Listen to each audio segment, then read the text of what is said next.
Good morning, everybody. Welcome to Red Morning. It's going to be a solo one today. Actually, it turns out everybody has been so swamped that I don't think we're going to be doing a Rule Zero this week. So unfortunately, you're stuck with me for the morning. You're just going to have to get your fix elsewhere. I'm sure there's some other red-pilled wannabe show that's probably happening around this time, maybe even filmed live, but that's fine. Little admission before we get started. I've always wondered, and I've always wanted to do that. You guys know who Jan Guillaumeshi is? That radio voice where you sound like ASMR and you talk about the latest book. I've always thought that was kind of neat. I like the aesthetic of it. I probably won't do it with you guys because A, I don't have that kind of radio announcer voice, and B, I don't want you guys thinking this is an ASMR channel. So something else I found out too that I've got to fix while we get started here. StreamYard, wonderful platform. If you guys are planning on any podcasting or video editing in your future, starting up a YouTube channel, I strongly suggest you switched over to these guys. We used to use Google Hangouts, but since moving over, this thing has been an amazing platform. You can create all of your streams. Like, the only problem I've ever had with it is you have to turn on monetization manually on your videos. But you're able to stream now. They just added streaming to 6 different platforms. They have actually a recording function now. So if you want to record your breakdown of the newest Joker film or whatever, use your screenshots, blah, blah, blah, film it for a later time, you can do that too. Thing is absolutely amazing. This is mostly shameless plug for those that are listening on this one on the various podcast platforms that this is on. We have Spotify, Apple iTunes, Google Play, and like 7 other platforms. Some I've never even heard of. Anchor FM is really awesome with that one too. So I'll leave that one where it is. What was I going to do? Right. So if we're on this one, I'm finding that StreamYard also isn't very good at making any super chats visible. Google is the one thing Google's does better is that they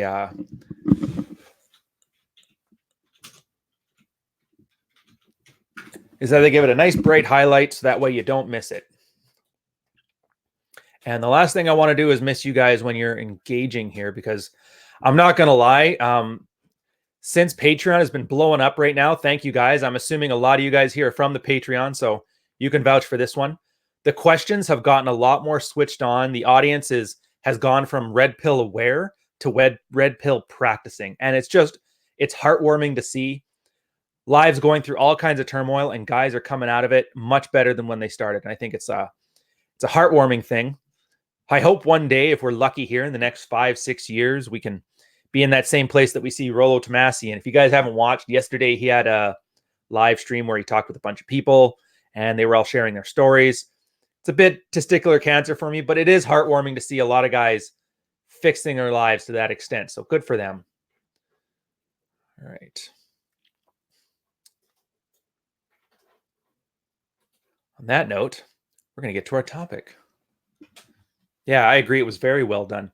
So I'm going to get to today's topic, and the topic is narcissism.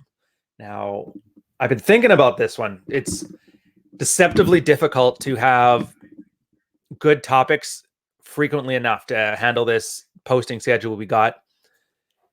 But I don't want to just phone stuff in and do, hypergamy is bad, 7 reasons why women are blah, blah, blah.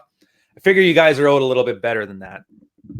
And so the one trough that I keep wanting to come up to, but it's very difficult, is narcissism, because it's a good thing and it's a bad thing all at once. Very strange. And it took me forever to understand it. I mean, so for those who have done reading on the red pill, you'll be aware of a concept called dark triad personalities. For those who may be new to this or don't know, dark triad is the trifecta of Machiavellianism, psychopathy, and narcissism. The idea being that between a lot of research that's been done on this by people in traditional science, as well as guys just practicing it themselves in field reports, have found that those 3 sets of qualities tend to be more attractive, at the very least for short-term mating, but we're finding more so for long-term mating opportunities as well. And they ended to be more effective. This is why you'll find a lot of people who are switched on talk to guys who are being ineffective or weak. I mean, just yesterday, there was a tweet from some guy, I don't even know who it was, where he was talking about if you can't find time in the middle of lovemaking to ensure you still have consent, then there's something wrong with you. To which the entire internet banded together to dunk on the guy, calling him a simp. I can't say everybody's wrong. He is kind of a simp on that one. Hey, by the way, does anybody have a coffee this morning? I have testicular cancer. Power to truth. I have testicular cancer. That's good. I got to start. I think what I might have to do is spend some time defining all these things, because I know there's a lot of new guys coming in over the years and they may not know a lot of these references. Just quickly, before we get to narcissism, testicular cancer. If you guys remember the movie Fight Club, there was the scene where the narrator wasn't able to sleep. He was listless, had no direction in his life. And he found that by going to testicular cancer meetings, guys who had literally lost their balls, which is a metaphor for guys who have lost their masculinity in modern society. And they sat there reassuring themselves they were still men, have a good cry, and then everybody gets to sleep at night. And so I found that when I first showed up at a certain convention down in Florida back in 2017, the entire first night was involved with guys doing a watered down version of that. So I started referring to that as testicular cancer. The idea of guys reassuring themselves that, women are bad. My wife did this. My wife did that. Not dismissing it. I mean, a lot of the stuff is pretty horrific, but the need to sit in a group and pontificate about it as some kind of bonding experience, I found that very distasteful. And so I do what I usually do, and I make some pithy pop culture statement to surround the concept and then use it here as a pejorative. This is Jack. Jack is blue pill. Exactly, Jay Miller. But back to narcissism. Narcissism. I say it's a good thing and I say it's a bad thing. So what does that even mean? And this gets to the core of psychology in general. When you think of psychology, people usually think of it on the same par as a doctor. Doctors find disease, they diagnose a disease, and they cure the disease, or they cut it out with surgery. When people think of psychologists and psychiatrists, they usually think the same thing, but it's not true. Psychiatry actually, or psychology, I always get the two mixed up. The one that's not about the drugs, I'll just call them shrinks. What they do is they define disorders. Now, disorders aren't diseases. Disorders literally mean just outside of order. So you study a certain phenomenon. In this case, we'll go with narcissism. Take a sample of the population. We'll say 100 people here, but obviously it's going to be a little more in depth than that. Now, out of those 100 people, you measure the trait of narcissism. And in this case, they measure it with self-grandiosity. Self-grandiosity, and I think there's 7 criteria altogether. And then they map it to a bell curve, and they'll find with most psychological disorders that they've studied, most personality traits, conscientiousness, anything from the Big 5 and the MMPI TAC2, which is a standard test to find what kind of psychological disorders a person has. So you do this, you find a bell curve. Now, most people float around one standard deviation from the bell curve. That's, if you think of a chart with 100%, that's like the guys between 40% and 60%.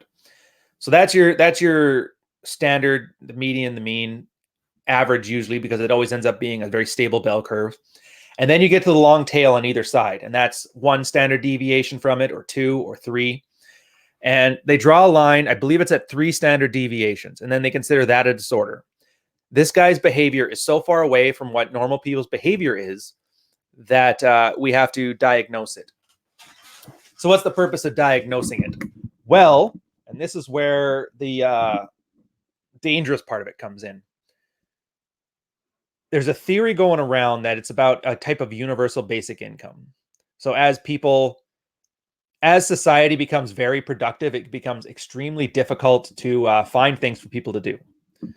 Everything is automated, so we don't need 500,000 people working the farms anymore. We don't need people in the factories.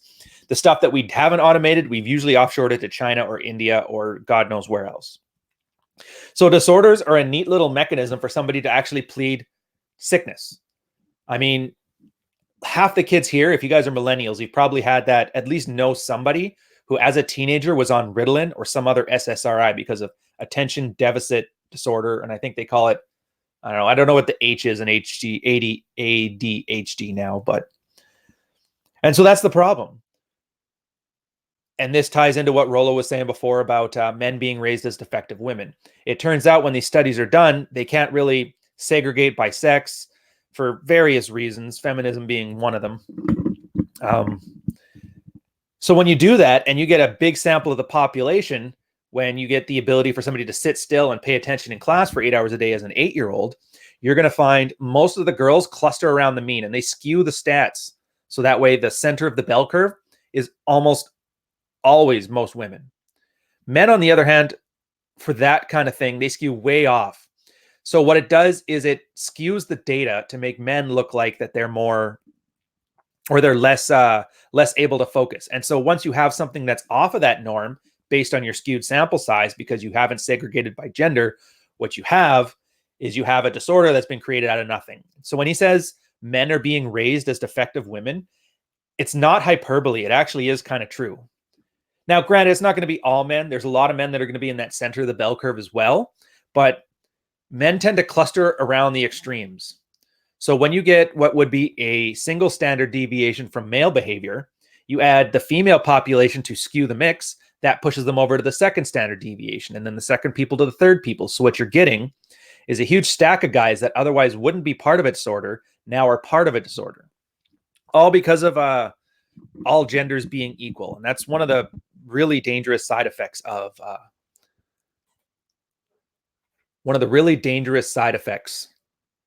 assuming all genders are equal. I see the dog's up right now. I don't know if you guys can hear that or not. It's very adorable. Now back to narcissism. Now that we know what a disorder is, what is it about narcissism that is an attractive thing? It's boggled my mind for the longest time, because when you think narcissist, you usually think of some guy who's high on himself. He's the president of the manosphere, yada, yada, yada. You're like, how does anybody find this attractive? It makes no sense. Psychopathy does. You have a guy, I mean, you see enough serial killers getting love letters in jail to kind of know that intuitively. Same thing as a lot of the guys that are, brawling and fighting every weekend, no care for anybody else's well-being. Yeah, they tend to get girls as well. I was raised in a redneck town. So I saw fights constantly, and usually fights would happen at 3 o'clock or midnight once the booze stopped. So it's very clear that I have no problems with fighting culture, and I get the lack of compassion for your fellow man being an attractive quality. Machiavellian. I mean, I came from pickup originally when I first started, working on myself in that way. So I completely understand that will to power being cunning and Machiavellian. So it all makes sense except for narcissism. And that's when I finally got into this stuff. And then I started mapping it to my experiences and other field reports as well as clients. And that's where you find that narcissism is exactly like any other disorder. It's good when you have it outside of the bell curve, but not too far outside of the bell curve. And when you get to that third standard deviation, you get to what they call narcissistic personality disorder. I believe they've renamed it to antisocial personality disorder, which does seem definitely a little more accurate. I see Marty from sales is shitting up the chat right now. Damn you, Marty. Oh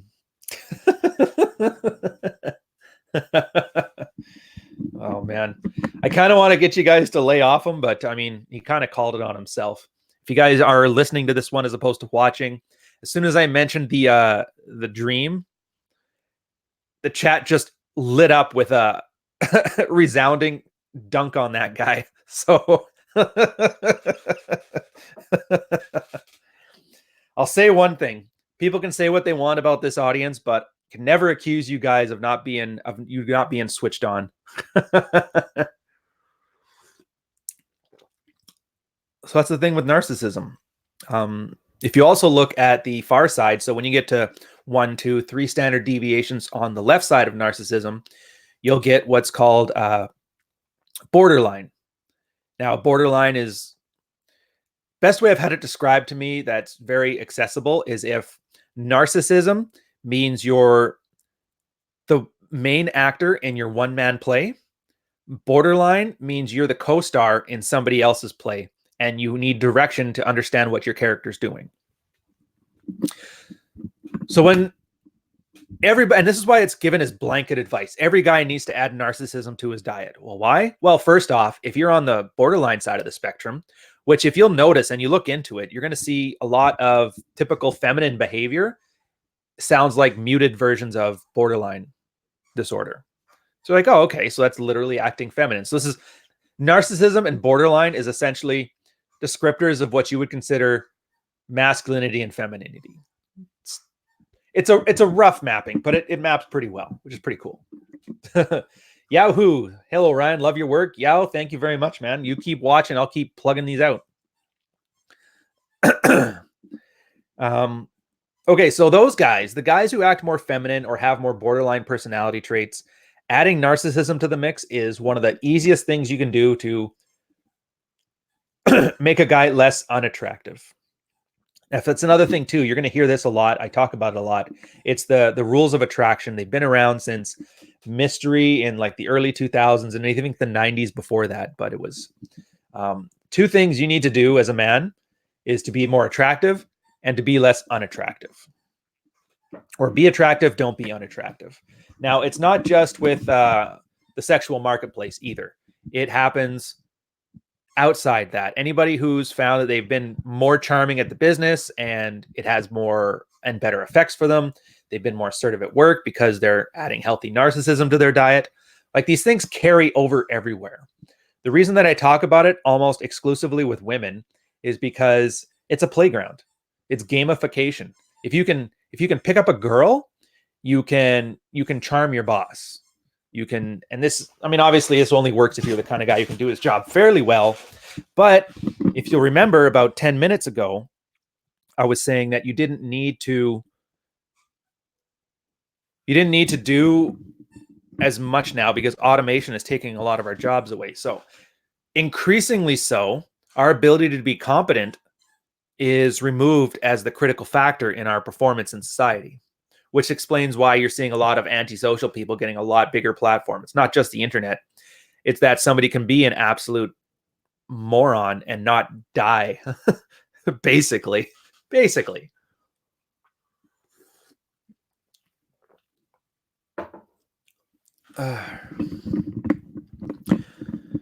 So if you get guys that are acting too feminine, they're too borderline, they add some narcissism to their diet, and they become better men. And at the same time, you have guys that are in the middle of the bell curve. Now, the problem with these milquetoast personalities is that they don't stand out. Since the internet has been a great force amplifier for social connection, it's like social media is the equivalent for women what porn is for men. The way porn is a hypersexuality, social media is like a hyper social network. Same right now. Like I'm talking to, how many people do we have on right now? I want to say 1,000, but I know that's being a little bit 103. So it's not bad. We'll get by the time the show's over and we had a couple days, there'll be about 3,000. Thank God for that. A lot of guys sleep in. It happens. So you get these force amplifications, and here's what happens. Girls are naturally hypergamous. If you guys don't know what that means, very simply put, it just means a girl will always be more attracted to her best option. Or if you want to take it in a clinical sense, it's that women always like to move only across and up in the social hierarchy when it comes to romance. So when you get a girl that's exposed to the entirety of the human population, it skews her perception of both her value and her options outside of what it would be. I mean, back in the day, Susan used to be in a town of like 10,000 people. And of those 10,000 people, there was maybe 2,000 eligible bachelors. So that was her sexual marketplace. And if you're in a small town, there's maybe like a cute guys, and a ton of average guys, and a whole bunch of ugly guys. The next step was moving to the city. When you move to the city, the people that are attractive tend to move out of the small towns into the city. So you get a much more set of attractive people. Now, here's the thing. yes, they're all attractive, but then they create their own little hierarchy. So a girl who lives in, say, New York City has maybe a skewed vision of what an average man is, as opposed to somebody who's from buttfuck Idaho. Add social media to the mix, and here's what you have is that every extremely hot, attractive guy is on there selling something on Instagram. So your market is completely skewed. So all you see is the creme de la creme. Same way as that all guys see is porn. So you're like, girls don't have fake boobs? That's crazy. Now, narcissism is good in that because once you're competing in this global marketplace, and it's weird because you're kind of competing and you're kind of not. It's the same way you hear a lot of girls complain that porn gives guys unrealistic expectations of what they're going to be like in bed, which, I mean, you can always just be more enthusiastic, but whatever. I'm not here to judge them.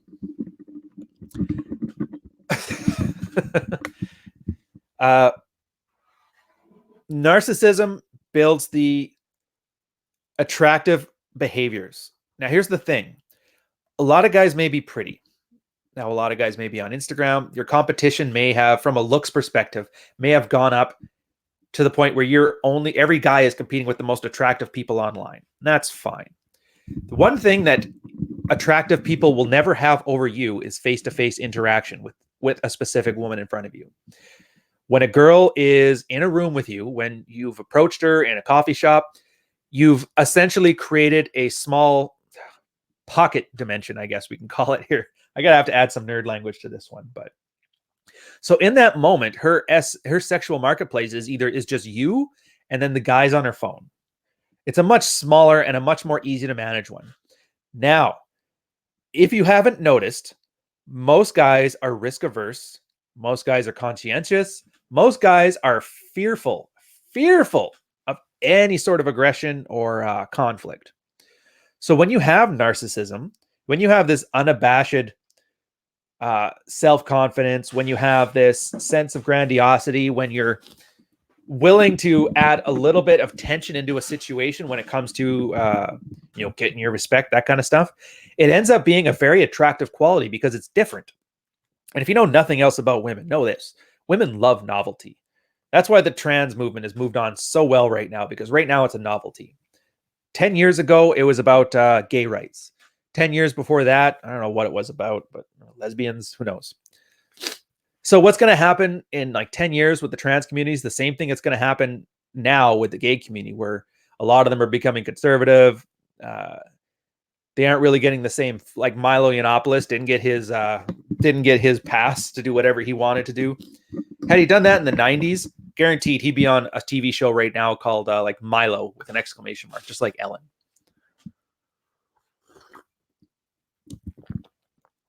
So novelty is good. And just being an unabashed masculine man is an attractive quality. It can actually be the difference between attraction and creepy. Because yeah, some guys are prettier than others, but women, like I said before, women aren't men. You can't assume that women look at men the same way men look at women. And we look at women almost solely by their physical attractiveness, the youth, beauty, blah, blah, blah. You guys all know that stuff. Pretty much that's all that counts. Guys are actually willing to put up with a girl who's got a zero personality, an absolute horrible person, if she's got a great set of jugs on her. Now, having said that, a lot of guys argue saying, well, I like my women smart. I like my women this. I like my women that. We'll get to that. Sometimes when a guy says he wants an intelligent woman, it's because he wants a best friend to be able to talk to, which means he doesn't have a male best friend, which means, again, men raised as defective women. If you're looking for a best friend in your life and it's going to be a woman, you're going to be sorely disappointed, because that's not how they look at these things. They don't have that same in-group loyalty that's hardwired into the male brain.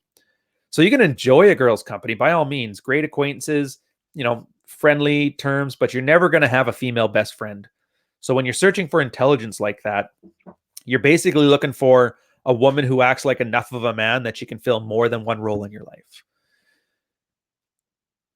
I cannot suggest doing the exact opposite of that enough, for one simple reason. Another thing that you'll find about women is that they absolutely hate responsibility. Responsibility carries risk. Where a guy sees something as a 3 out of 10 risk, a girl will see it as an 8. Now, by being responsible for something, there's a chance that it could fail. And from what I've found, a lot of women, a lot of women would actually rather sabotage something so it fails rather than take the responsibility for it actually failing when they try their best. So trying to make a girl everything in your life is not useful. Quick one in the chat here. Jay Miller. I wonder, are you Jeff Miller or is that a different Jay Miller? I put up with a bipolar chick because she was a good lay. That's such a bad idea. Well, here's the thing.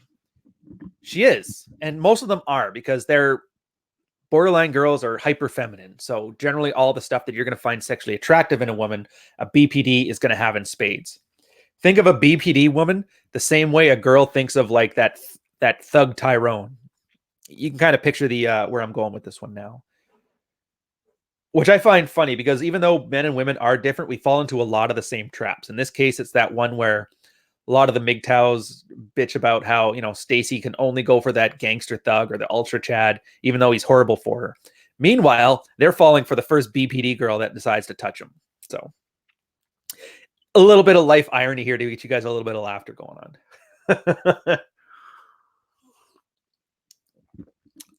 Narcissism makes you attractive, but too much of it doesn't. Same as anything.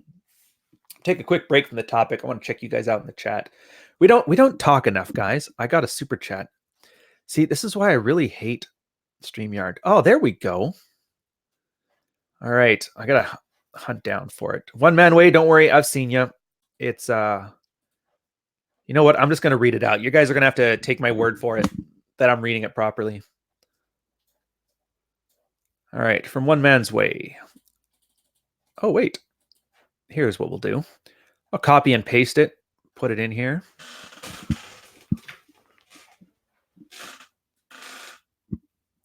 Anyways, this is a super chat from One Man's Way. If you guys don't know, he's a regular to the channel, very switched on guy.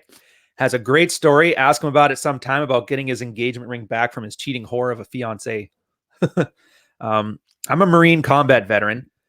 How is it that I am naturally alpha in combat or at work, but naturally beta with women? Well, that's because, and this is why I almost wish we'd have come up with different terms other than the alpha, beta, delta, gamma, sigma, and omega, social sexual hierarchy terminology.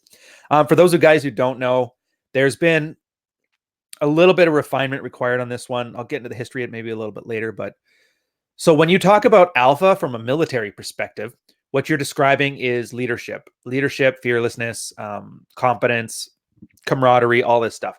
Very good from a teamwork perspective, but it's not alpha from a red pill lens. That would be alpha if you're thinking of the military as a strict hierarchy. When you think alpha in a sexual sense, which is a red pill sense, all that means is the guy is the kind of behaviors that derive desire from more women around you. If it makes her wet, it's alpha. If it makes her comfortable, it's beta. If it makes her unattracted, it's omega. That's generally how these things are used. And the problem is a lot of guys ascribe to that animal psychology, evolutionary psychology hierarchy thing where there's an alpha male and then a bunch of beta males underneath them, like with chimps or gorillas or I think wolves, but they finally discredited that. So when you're looking at it from a military standpoint, yeah, that's how you're looking at it. But from a sexual standpoint, it's strictly that. Now, here's the thing. There's a difference between being alpha and being codependent. Rollo had to, and this extremely nerdy, so I know you're hearing it. When you hear these things called blue-pilled alphas, we don't have a better name for it yet. We'll get there. But all that means is the same guy who has abilities that actually can be attractive to women. He's tall, he's handsome, he's in shape, he's aloof, got good game, all this stuff. But at the same time, he's still very codependent with women. He has the halo effect, so he assumes that all women can do no wrong. He has that natural propensity to protect the reputation of women above all else. It's when I always refer to the Venus of Willendorf. That's what I'm talking about. The guys who worship the fertility goddess. It's an old caveman thing, and it's like a religious thing. back before we even became pagans. And so that's when you get a lot of these guys where maybe, and let's say Marine combat veteran, you probably were pretty good when you went out to party after you've had like a long deployment, and that probably made a lot of girls attracted to you, maybe even slept with a few. In that case, yes, it was alpha behaviors, but it's still not the same thing. And I think frame is a much better descriptor that guys need to use instead of saying I'm alpha with women. Because having good frame with women is the difference between being able to sleep with a girl and then instantly fall in love with her and give her all your money, and then being able to sleep with a girl and still keep your wits about you.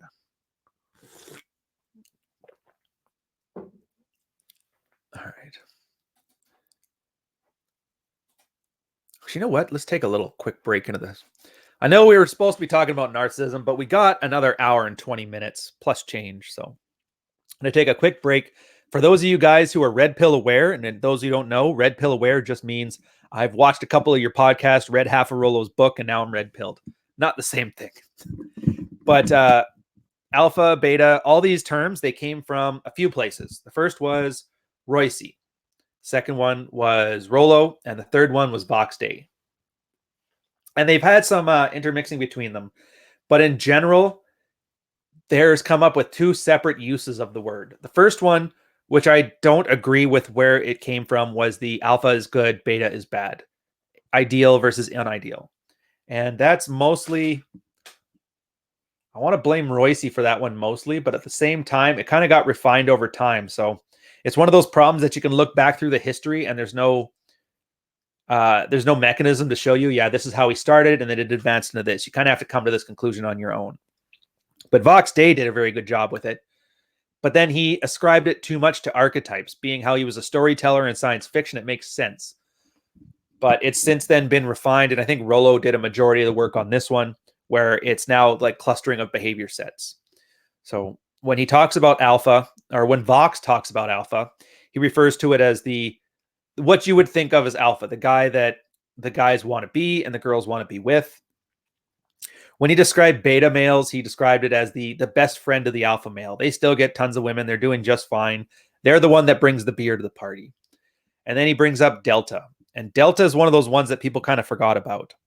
When you think of the guy, the programmer in IT who's very milquetoast, not unattractive, but not attractive, kind of just bland, like a nice guy. Those would be considered delta behaviors by the Vox Day standard. And then omega is the guy that's not even invited to the party. When you think unattractive, incels, MGTOW, that sort of thing, that's what you get. And then he had sigma. I've heard it called renegade alpha or situational alpha. That's kind of a different one. And then there's gamma, which is essentially narcissistic personality disorder mixed in with the belief that he's Don Juan. Sigma's kind of a neat one. We'll probably get into that in a later episode. That's the kind of guy who acts with all of the behaviors that make women attracted to him, have genuine desire, makes girls wet. But he's in a social hierarchy that's not his own. And so it's very fish out of water. When you were looking at it, it's if you've ever been to a party and there's always the cool guy at the party, then all of a sudden somebody shows up with a girl and starts acting as if he's the coolest guy at the party, but he wasn't actually part of it, so it makes no sense. That's what they call by situational. Trying to think of a good example right now, but all I can think of is the guy who runs a rock band going to work the next day with a girl in tow. Meanwhile, he was just like the mail boy. Yeah,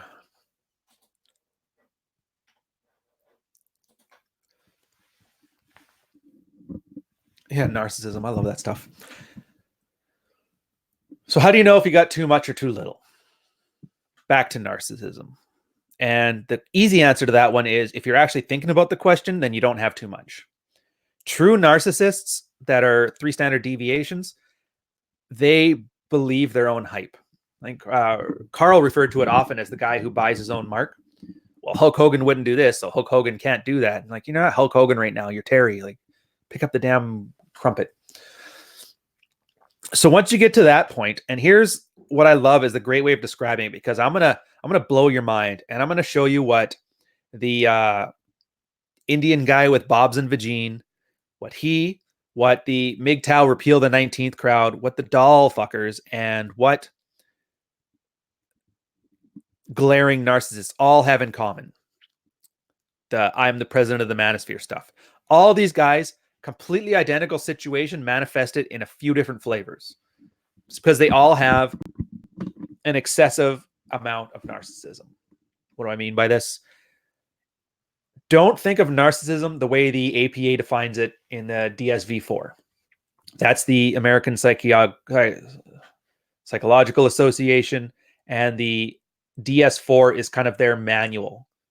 These are what all the disorders are. It's the monster compendium for psychos. But the way they come up with the definitions is kind of strange. They just take, all right, who are all the psychopaths? Okay, good. So let's see what traits do they have. And they basically narrow down to ones that they have that nobody else has. But it's not a helpful descriptor. So what you got to think of it as is think about it from a storytelling perspective. A true unhealthy narcissist will picture an archetype or an identity. This is why another reason why identity politics is absolutely poison. Now, it always has to be made up. It can't be, I want to be just like my dad, because that's realistic and that's something you can achieve. It always has to be, and this is why Nietzsche and Jung are so popular, because of Ubermensch and a lot of their other higher ideal kind of stuff. And you saw that with that video we did with Rollo on, I think it was Thursday, Wednesday, whatever day it was, where he was talking about pinnacle of man, like pinnacle. There's a singular male path, and I am going to be at the top, and I can bring you there too for 3 easy payments of $599. So what he does is he builds an identity. It always has to be made up, because if it's not made up, it's something tangible and it's real. And it can't be well-defined either. It always has to be a feeling, and it's always about being the best, or in some cases being the worst. Now, this is where I talk about MGTOWs, incels, and the LBGs, little brown guys, the ones that constantly go on about Bob's and Vagine and I can't be attracted because I'm Southeast Asian or whatever. You've heard the wallowing cesspool there, so I won't go into the details. They still have their archetype, and it's the downtrodden martyr. Like, you'll notice if you listen to a second wave MGTOW speak, and for those who don't know, second wave MGTOW is because MGTOWs originally were former pickup artists that found, or guys who went through very messy divorces, and they're like, you know what? It's a bit too much for me right now. I'm just going to step away, go do my own thing, putting girls in the sex only box, and I'm done. That was the first generation of MGTOW. That's where you get guys like Aaron Clary, Terrence Pop, very switched on, very wonderful guys. They generally talk about their lives as what they're doing outside of that. Great, no fault for that. Second wave MGTOWs were the guys that never even made it that far. They never got women. They were always being denied. And it's essentially a sour grape scenario. Well, you can't fire me. I quit. How do you like that, Susan? So second wave MGTOW. They also build them as, you know what, if only we were born in a different time. They're picturing themselves as a man in the wrong time. And that's the same thing. In the 50s, I'd have been crushing it. In the 17th century, I'd have been crushing it. During the Islamic Revolution, I'd have been crushing it. And I think you get the idea. All these guys build up their narratives. This is my archetype. This is my identity. This is what he is. And there's always something in the way of achieving it. It's never, ever achievable, but it's always, I'm closer where you are. Or worse yet, I'm there. You just wouldn't understand. And this is what always drove me nuts about one of the few times I would actually engage that Pat Stedman guy. Finally, I'm like, you know what? I got to find out, like, what's energy? What's energy? What are vibrations? Oh, you wouldn't understand. You're low IQ. I'm like, that's fine. What are they? And he never explained them. It was always very dismissive. And I used to think it's just because he was doing some power game shit and he was just trying to sell guys on the metaphysical. But Rollo's very good at showing me examples, and he's been showing me a lot of other guys that are doing the same language. And I kind of realized, like, they really believe their own mark. And I'm like, that's standard narcissism. It's kind of scary too. So that's why I probably am not going to be dunking on these guys much anymore, because I know, I mean, obviously Stedman's not going to be the next Elliot Rodger, but I know somebody like that will be. And I'd rather not be laissez-faire with throwing out throwing out some dunks on these kind of guys because I don't want to have that one guy who ends up on a Facebook Live rampage referencing that he did it because of me. I'm like, no, I don't want anything to do with that stuff.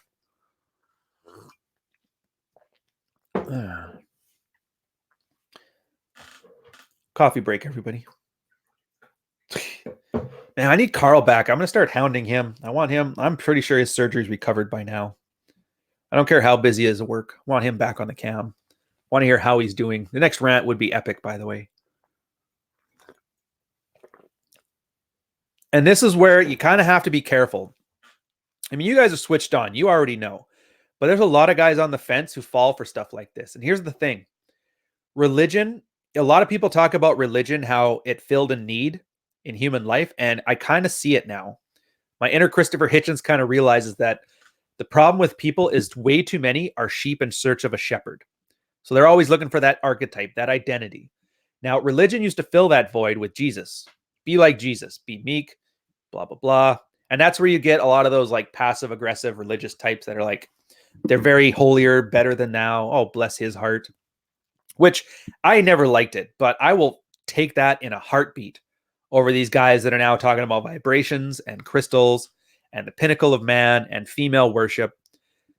I kind of worry that when we took the enlightened out of religion, we took the stupid people out of religion too. Well, not stupid, but codependent, I guess. And they kind of needed something to aspire to, and they weren't capable of creating their own. But it is what it is. So right now we're going to get a large influx of paganism. I got to admit, Marshall McLuhan was right. We are going back from hot mediums to cold mediums. Again, that's a topic we can get into that'll take forever. But let's do some time in the chat here. I've been ignoring you guys this whole time. And you know my favorite part? I love going through these after we're finished and checking out the chat, because a lot of times you guys will have these parallel conversations that are just fascinating. Let's see what we got right now. This guy, Uncle Fabs. Hey, Conk, your girlfriend can grow with you on her side and with your support, but never count on her to push you forward. She will only make you more and more beta. Yeah, and he's true. Girls aren't designed to make you your best. They're designed to, and it's best way to think about it. You notice how celebrities don't ever buy their own bling. It's always gifted to them. Same way as rich people have a much easier time getting loans than poor people, even though poor people need them more. The less you need something, the more people give it to you. It's the weirdest thing. I mean, it makes sense because people want to bet on a winner. But from your perspective, it's a weird thing. So yeah, if your woman is supporting you, that's because you're her best option and you're going to continue to be. And you probably need her support the least. Anybody who's been through a bad breakup, a bad divorce, even in my case, like rocky road on the marriage there, it's always when you're down that she acts her worst. So that's something to keep in mind. I find it kind of freeing because not only does it allow you to align expectations with reality, now that you know you don't have that kind of safety net, like the woman's bosom is not going to be there to catch you if you fall, it kind of forces you to plan for contingencies, think of the worst case scenario, and build a proper risk analysis way of doing things. Well, what's the worst thing that'll happen? I want to start this business. Well, no, lose our house. All right, if we lose our house, what'll I do? And then you come up with a plan. You're like, you know what? If that happens, I can live with that. You move forward. Risky as hell. You'll probably be anxious, but you know for a fact that you don't need your girl to reassure you. All right. I can't read that. Tower Guy 77. When will Carl be back? Did I miss an announcement? No, you didn't miss an announcement. I want him back as soon as possible. The problem is he kind of ignores me the same as you guys. He's getting better right now. So, I mean, I'm not owed anything. He does these things for free of his own personal time. So if he does, it's always a bonus. But don't get me wrong. I always email him and hound him every now and again. Are you better yet? Have missed you, buddy. Want to see how you're doing. But I like to think over the time I've gotten to know a little bit more of Carl than the average bear. And I've really got to find some time to sneak off to whichever part of the world he's at right now and hang out once or twice. Fun times. I'll live stream it. You can see me with a blurry blue blob.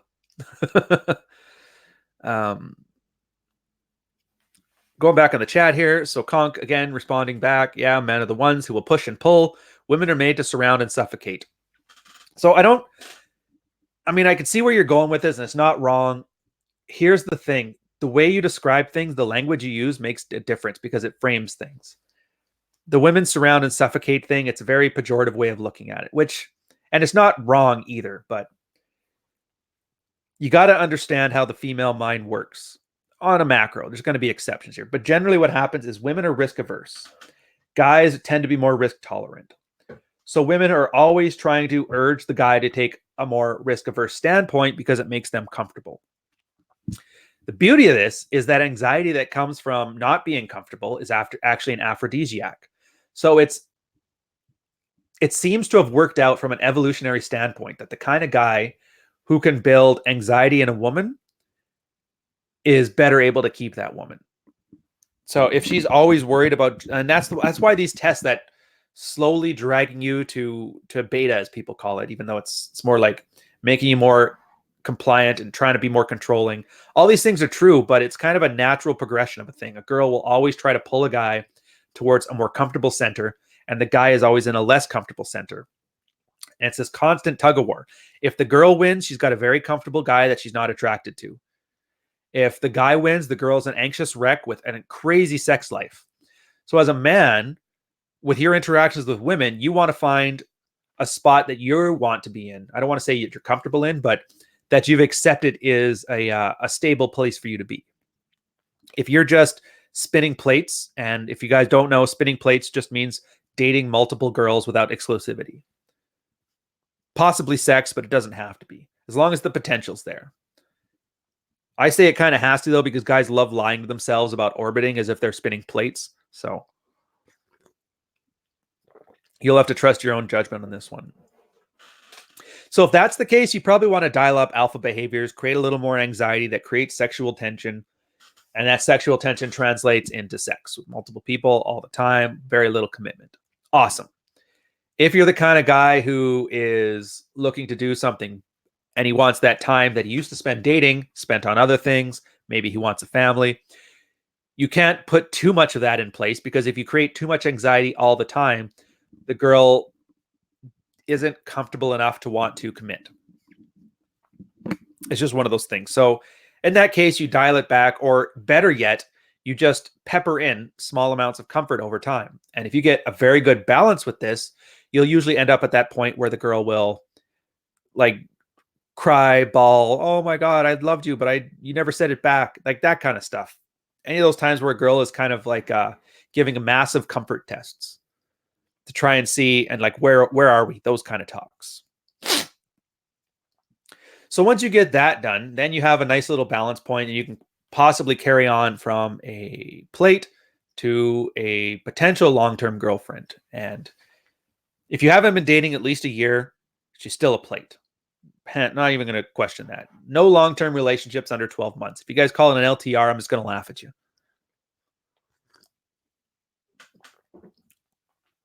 And that gets your progression. All right. Just want to make sure now I didn't miss any super chats. I'm really annoyed, by the way.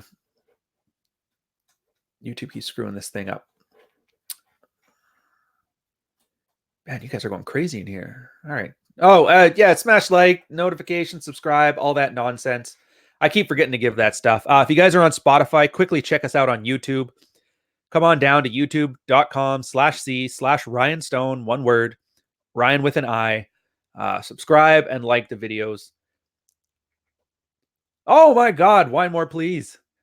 Yes, I'm alone tonight.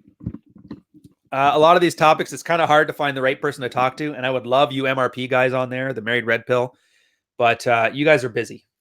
By the way, if you guys don't know, this is Wine More Please. How would I describe him? Think of me times 3. I always joke that, well, it's not really a joke, but I always say he's got the strongest frame in the manosphere. He was one of the fellow moderators on the Married Red Pill. He's got an amazing story. If he ever can be ours to tell you one day, he's very good at testing frames. If you're the kind of guy who thinks you're the alpha male, 5 minutes with him will find out if you are or not. I'll put it that way. He's extremely switched on, very smart, doing very well for him. He's He's essentially what you can do with the history and pickup and then moving on to red pill if you actually put in the work. You always hear Rich talk about putting in the work.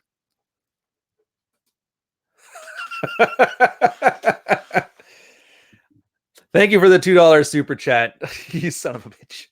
Having said that, there was a meme there for a while there where guys were offering me $400 to be naked on camera. I don't know where it came from or why it was there, but yeah, $2 isn't going to cut it.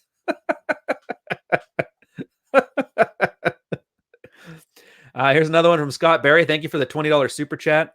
What ratio should there be between reading about game and practicing game? Well, that's a good question. Hey, by the way, one more, please. If you actually want to come on to StreamYard, like you're more than welcome to do a non. You've always got an invitation. Just send me a thing in the chat and I'll throw you an invite. Probably won't, but that's fine. Reading and doing, I like to think it's skewed towards doing. If you're not using your, use your downtime for reading. If you're at a Friday night reading on the mystery method, then you're doing it wrong. At all possible, read as little as possible to get what you need is my rule of thumb. Problem is, excuse me. The problem is you're going to have analysis paralysis. Most guys have it. You start reading things and you're like, oh, okay, so all I have to do, and I'll use mystery method as the example because that's what I was good with. You got your 3 phases and your 3 subphases. Okay, so I understand about half of that right now. Well, I can't go out because I don't know what to do in phase 3 yet. Or I don't want to go out because my approaches aren't strong enough yet. I haven't memorized this pattern. And you see what happens?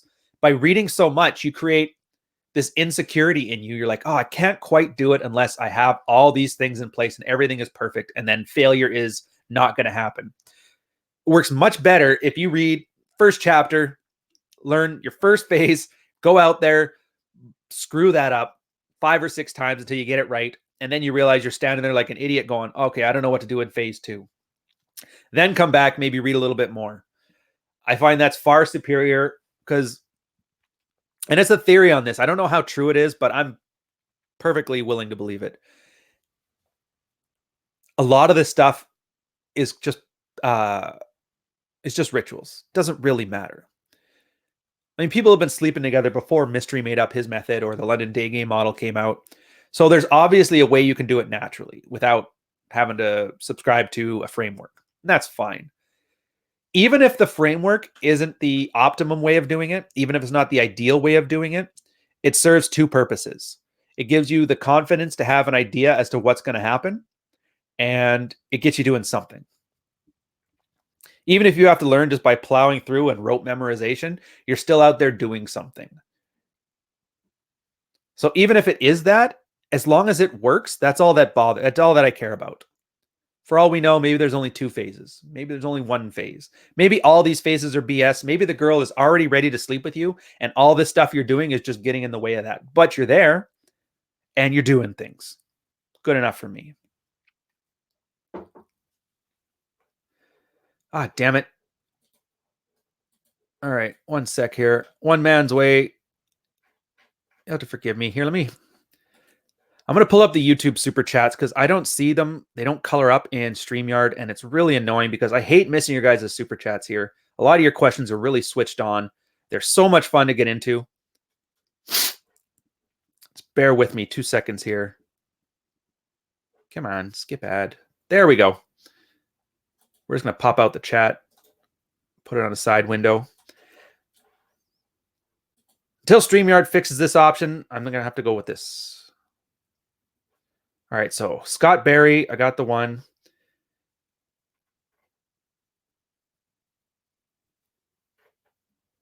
Son of a... Okay, could you do me a favor? Just put it back in the chat again. I can't find it. For some reason, it disappeared on here. One Man Way, we're going to deal with yours again. Just put it quickly down here, and I will address it inside. The one good thing, though, about being part of the married red pill, maybe you find there because your wife doesn't love you or no sex or whatever, is that it does offer you, though, a little bit more time to... It offers you more time to actually spend doing these readings because for a lot of guys, once you're in a relationship and you're running into problems, the physical part you got down. mean, say what you will about red pill versus married red pill. At least you know the married red pill guys have a notch count of at least one. So they know how to put it into a one. Thank God for that.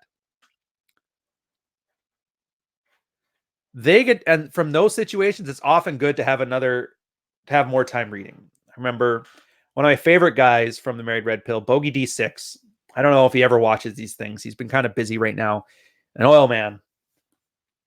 But he used to, because he had to get away from his wife because she was horrible to him. And so he would drive out to like a Walmart parking lot, set up some candles in his truck, and just read the Rational Male or Robert Glover or Manuel Smith in his car quietly, or in his truck, of course, not car. He would have killed me for saying he had a car.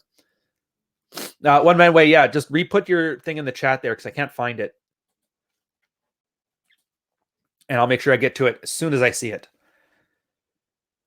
So from a married guy's perspective, you can spend more time reading because, I mean, for you, you've already got a relationship. You're probably going to want to next her because she's been that horrible to you for that length of time. So now you can start looking into things because most of the stuff you're looking at isn't about how to be attractive. Go work out, go eat better, go dress nicer. That's essentially it. That part is easy. It takes time, but it's easy. Here we go. It's the being unattractive part, the part where you're a pushover. And you know what I talked before about how the girl's trying to push you into that comfortable place where she doesn't find you attractive, but she doesn't have any anxiety. Meanwhile, you can pull her towards yours. She basically wins that battle. And then the problem is by winning that battle, she kind of becomes resentful to it. All right. So a lot of the mindset stuff you can study more in depth than you can the physical stuff. But for a single guy, you don't really need it as much right away. So you can always kind of just get to that during your toilet time, read in between sets at night. But I mean, there's always time for both. So here we go. One Man's Way. Thank you very much for the second super chat. Apologies for missing it. His question is there a way to hold frame and still be altruistic? Or is the act of altruism handing over frame? All right. So it's a good question. Here's the thing. Frame doesn't mean asshole. Frame doesn't mean selfish. Frame just means your reality. I've said it before. I'll say it again. Frame isn't something you have. Frame is who you are. So you can be altruistic and have frame. You can do anything and have frame. Frame is just you deciding what you want to do, and then outside influence on that has no bearing. Essentially that. I know in your case, you're taking care of a family member with cancer. So for you, that's your frame. I'm here to nurse a person back to health and sacrifice my life to get it done. That's your frame. Might be the best frame, might be the worst frame, but it's your frame. A religious zealot has amazing frame. So frame is just a tool like any others. The reason frame is important is because without frame, you're influenced too much by other people, and they're all going to pull you in different directions, and every one of their directions is going to benefit them and not yourself. So I'll use an example, not your example, but like a hypothetical one. You got two different people, both taking care of sick family members. You have the one, somebody who's sick, they're taking care of them. They put their life on hold for a year, 2 years. Like, you know what? They deserve it. There we go. That's your frame. Second one is that Norman Bates thing where the girl always feels sick, or the woman always feels sick and she wants her guy to take care of her. And then she kind of plays up being sick to elicit sympathy. That guy has no frame. So you can see this as an example. We can have two different people doing a very similar action, one with frame, one without frame. But the one thing I'll say with altruism is I like how Mark Twain put it. No man is altruistic other than it soothes his soul. So as much as we like to think that we're doing it because we're self-sacrificial, we're being altruistic because it makes us feel good. So in that case, there's no real thing as altruism. Just make sure you're doing it for the right reasons.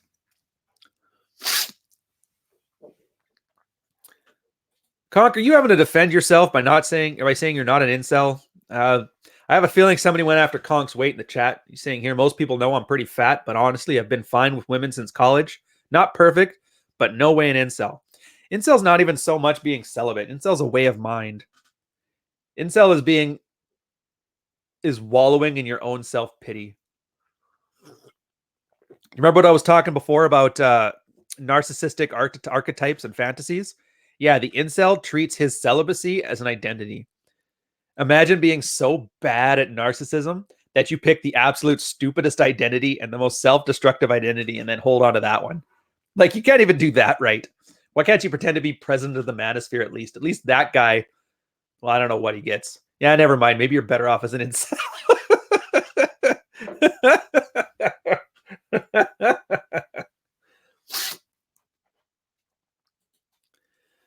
Oh, there we go. Oh, awesome one too. From Wine More, please.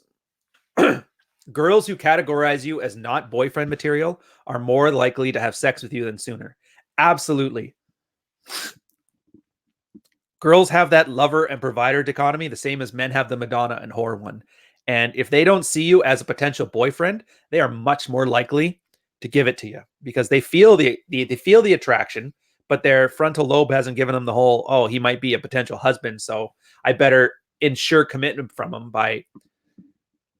And this is what comes in with, it's called an innate skepticism bias. It's something that was discussed by Dr. Cindy Minston and David Buss in Why Women Have Sex. It's a great case study on the female motivations for sex. Girls are hardwired to automatically distrust feelings of affection from men because if you accidentally let somebody in who's just going to bounce, then you've failed genetically. You're probably going to get killed by lions and tigers because your cave husband decided to go get some smokes and never come back. Comes up with this.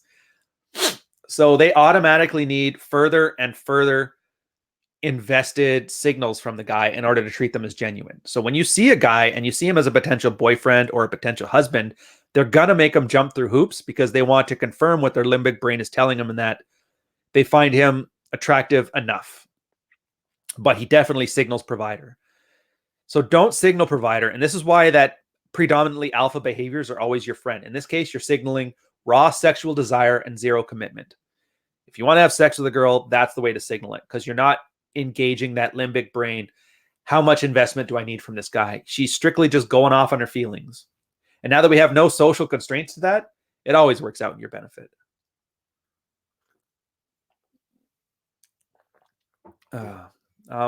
See, you guys are still on about Conk's weight. Weird topic, but whatever. I will say this. Conk's doing fine, but Conk minus, I don't know how much you weigh right now. I'll just say 100 pounds because I'm throwing out a number.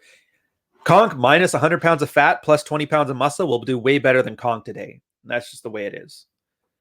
Or maybe Conk is like a Patrice O'Neill and really is slaying it, in which case you probably don't want to be Conk because only Conk can be Conk. Ignore the trolls. I didn't know they were trolls, to be honest. The one thing I will say is, I don't want to say if it's nice or bad. I'll just say it's definitely noticeable, is that getting a large amount of internet pixels following you really brings up the class of troll. I just don't get guys anymore calling me, names. I get guys who make straight up anti-Semitic memes about me now. So, or, posting photos of my wife saying that she's ugly or crap like that. So the one thing I will say is, yeah, if you decide to be a brand and you get big, be ready for like a higher class of troll. The guys really do step up their game. Ryan, run for vice president of the manosphere. Dude, I have come to the conclusion in the last year, and it's been a crazy year. Thank you guys for following me. Smash like, the subscribe button. I totally understand how Mike Cernovich, if you guys remember, he used to be big on the manosphere, self-improvement, pick up the whole thing. At one point, he was quoted on saying, I need to get out of this shithole. And I can totally see why he did. There's a lot of switched on guys here. There's a lot of aspiring switched on guys here. But there's an absolute ton of unattractive, self-pitying, wallowing morons that want nothing more than everybody else to be just as shitty as they are. And I get it. Here's the problem, too. And this is why a lot of people perceive it to get worse over time. So let's say, quick check. Last I checked, there was 100 people in the chat. I don't know how many I have. 197. So 200 people now. Let's say out of these 200 people, let's use standard Pareto principle. Let's say 40 of you absolutely switched on. You're running your map. You're running game. You've got girls begging to be your boyfriend, to be your girlfriend. No, I was going to do BLM again on Monday morning there, Glenn. So yeah, absolutely switched on like that. you don't really need the manosphere anymore. Like once you understand hypergamy, you kind of understand it. And so you move on, you start a family, you become the pinnacle of business, you just be a playboy the rest of your life, whatever. So those 40 people leave, and there's 160 people left. Of these people, we'll say a vast majority of them are just average people. They're kind of schlepping along. They're doing okay. They're not doing great. They still like engaging it because it's a lot of fun. And then you'll have 40 people at the absolute bottom of the barrel. These are the incels. These are the MGTOWs. These are the guys who, if you give them half a second on the chat, they're going to tell you to repeal the 19th Amendment. Never mind, I'm Canadian. We don't have a 19th Amendment. We just have the Canadian Charter of Rights and Freedoms. But the idea being they want to go back to a friendlier, kinder Sharia law. Those guys are here because they got nowhere better to be. So now you got 160 guys, of which 40 of them now, or like 20% are bad, as opposed to this used to be 10%. Then let's say another 40 guys from the top leave again because, all right, I figured out what I need to go. I'm out. It just took me a little bit longer. So you can see that ratio of really crappy guys and potential switched on guys is growing. And that's why everybody sees things getting worse over time. It's just a brain drain scenario. And that's fine. I mean, the military was the same way. If you guys don't know, under our liberal government, Craig in the 90s, they constricted the military from 100,000 people to, I think it was 40,000. The problem was, once they started making things more difficult, the people who had something better to do just left. I don't have to be here and put up with this. I'm here for, to serve my country. I'm not here to be on food stamps. So they left. The guys who wouldn't even be able to hold a job pumping gas, they stayed. So now that all the good people left, the problem is the promotion still needed to happen. So they grabbed people from the lower ranks who were suboptimal. There was always a saying going around, never trust a guy who got his master seaman rank in 1995 to 1998. That just means he's the one that won through attrition. He was probably really shitty at his job. Manosphere, same thing. And then sure enough, same thing happened with this liberal government. Military got constricted. People who had something better to do left. And right now it's really hurting for people. It's not a politics thing here. It's talking about brain drain. Manosphere is exactly the same way. Like guys like Wine More, please. He had a lair, did the pickup thing just like us. Just like me. We eventually moved on. And you know who stuck around? RSD. RSD or that Scott Jack guy, or who else is in the pickup space? Who's another crappy one? I can't even think of him right now. What the hey, because I like being a little bit of a shit disturber. Justin, we're going to leave that one up for a minute. So that was the problem. So the pickup community, all the switched on guys who learned it, moved on. All the guys who had nothing better to do ended up sticking around, and the quality of it degraded over time. Red Pill was a lot of those former pickup artists who had kind of advanced and realized a lot of their pickup skills worked in other areas, created the Red Pill. And then since then, there's a ton of talent who's left in these 5, 6, 7, 8, 9, 10 years even. And we're getting an increasing amount of idiots remaining. Like I know for a fact that guy, Gay Luboil, he's never going to leave the Red Pill ever. And that's probably the worst thing that could happen for everybody. There we go. Yeah, Tyler Durden. Pioneers of the inner game mindset. I love this because its inner game was essentially when we say be attractive, don't be unattractive. That's the inner game part of it. It had nothing to do with scripts, nothing to do with routines. That's where working out fit in. That's where the self-improvement meme came from. And I think a lot of the good parts of the Red Pill really took that inner game stuff and just ran with it. He's absolutely right there. And I know last week somebody asked me why I thought guys like Roosh and Mystery had such a hard time getting past their pickup routes. I would argue it's because they neglected to develop a strong inner game. Correct me if I'm wrong. That's my thoughts on it. But whatever. I'll still always be a fan of Mystery. He's done so much. It's like Rolo, and them. Even Roosh. Like I liked Day Game. I really did. I don't like what he's doing. I don't like where he's going. I really don't like how he's turned his brand into like self-actualization via Sharia law, but whatever. Man, Wine More Please is really dropping some nuggets of truth in here with the breakdown of the pickup community, which is awesome. So narcissism, we're going to go back to that. We got another 40 minutes. I guess for those who are listening to this one and not watching it, I'll quickly give you a breakdown of what Wine More Please is talking about in the chat. He's bringing up how the pickup community and Tyler Durden was developing inner game, which is just what we talked about. So the problem with Real Social Dynamics and the pickup artist community is that it's about 8 to 10 years dated. And so they had to come up with new stuff to monetize. And I think that's where a lot of these guys came up with the vibrations and crystal stuff, along with that sheep in search of a shepherd mentality. Might want to do an episode with that. Wine, if I can ever get you on a podcast, I would love to get into this stuff more, because I have a feeling you got a lot you could teach me on this one, and there's a ton of people who would be very interested in the topics. Now, another one here, a lot of guys are thinking that day game versus night game, that day game is more honest. Women are sober and at their full mind and not drunk and horny.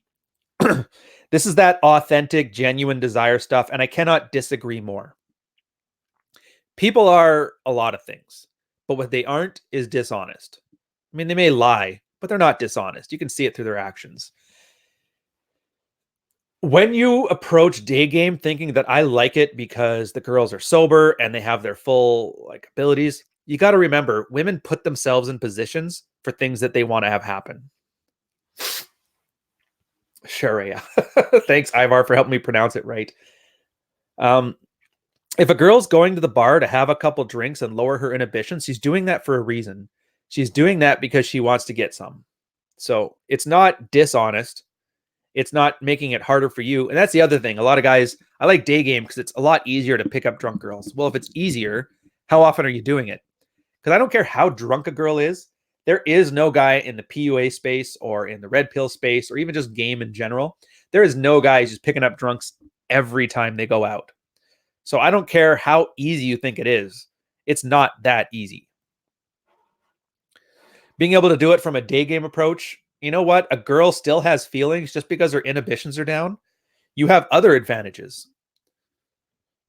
A girl at the bar has friends at the bar. A girl at the bar is worried about being slut shamed. So she has guards up against that. I don't care if she's drunk or not. A day game girl, 100% isolated. She's out running her business during the day. None of her friends know you exist. None of her friends will ever find out. So there's always advantages and disadvantages with either perspective. And you can't look at it as, I want to make this the most challenge for myself as possible. What you want to do is meet a girl, make a connection, and have an 8-hour relationship. Putting the onus on here to provide anything more than that. So I wouldn't even think of it that way. Just do what you do. Have fun. Don't limit yourself either. There's guys that are great at day game who have no idea how to approach in a bar. There's guys who are great at night game who have no idea how to talk with a girl outside of that. I think it behooves you, whichever way you think is least ideal for you, to give it a try and to see your glaring weaknesses. Because I guess I'll use a fitness analogy. Runners who cycle become better runners. Yeah. Low-hanging fruit. Nah, screw that.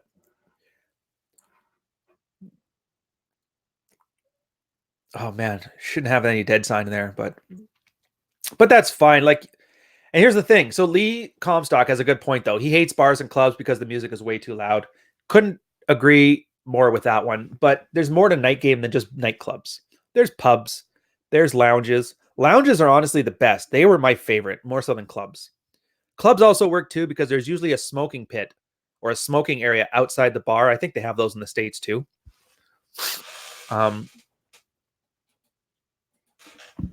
So there's always places to isolate and build up some more tension with a girl, with a place that's more amicable to you.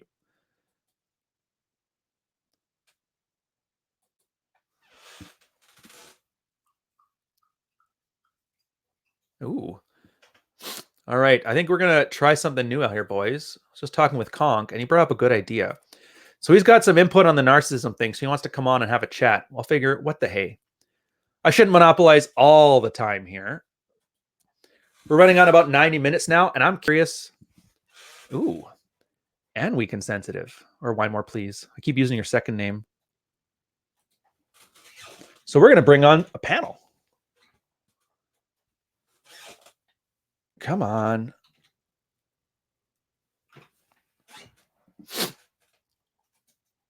That's weird. Why can I not find your name? We're going to total dead air now. Really bad. But we're sending some join links. Why is your Twitter account gone? I can't seem to find you.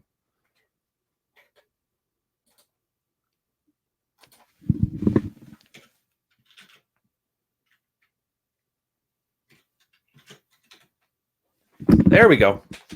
All right, so we're going to have Conk on here in a sec. One more, please, is going to come in for a bit.